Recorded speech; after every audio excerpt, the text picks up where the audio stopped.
Hi hello my dear friends. మామూలుగా అయితే మనుషులందరికీ ప్రాబ్లమ్స్ ఉంటాయి. ఆ ప్రాబ్లమ్స్ వల్ల జీవించాలన్న ఒక ఉత్సాహం ఖచ్చితంగా వస్తుంది మనుషులకి. ఏ ప్రాబ్లం లేవనుకో ఏం చేయాలో తెలియదు. అలాగే ఒకడికి ఏ ప్రాబ్లం లేవంట, తనతో ఏం చేయాలో తనకు అర్థం కాలేదు. దేవుడు అన్ని వరాలు ఇచ్చేశాడు. ఇచ్చిన తర్వాత ఆరోగ్యం బాగుంది, మనసు బాగుంది, చుట్టుపక్కల వాళ్ళు బాగున్నారు, ఏది చెడిపోలేదు, ఏది ఖరాబ్ అవుతలేదు, దేవుడు ఒక మాట అంటలేడు, ఏం చేయాలో అర్థం కావట్లేదు. ఈ ప్రశాంతతతో ఆ మనిషికి పిచ్చిలేసిందట. పిచ్చిలేసి గురువు దగ్గరికి పోయి అడిగాడంట, గురుగారు చాలా పెద్ద ప్రాబ్లం వచ్చిందండి, అది ఏంటంటే నాకేం ప్రాబ్లమ్స్ లేవు, అదే నా ప్రాబ్లం అన్నాడట.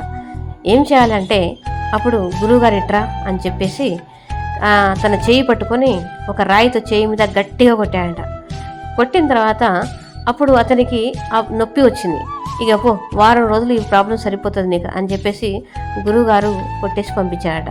అంటే గాలికి పోయే కంపెనీ మనకు తగిలించుకున్నట్టు మనకు హాయిగా ఉండడం ఇష్టం ఉండదు.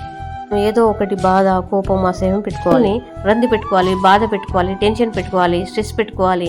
లేనిపోని అన్ని బయట నుంచి వచ్చే పిచ్చి పిచ్చి మాటలు, పిచ్చి పిచ్చి కోపాలు, పిచ్చి పిచ్చి టెన్షన్స్ అక్కడ ఇక్కడ అన్ని తగిలించుకొని మన మనసులో పెట్టుకొని మన గ్రంథుల్ని యాక్టివేట్ చేసుకుంటాం. సో ఇది మన ప్రాబ్లం.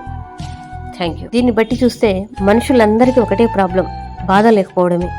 బాధలుంటే ఏదో ఒకటి ఆలోచిస్తూ ఉంటాం.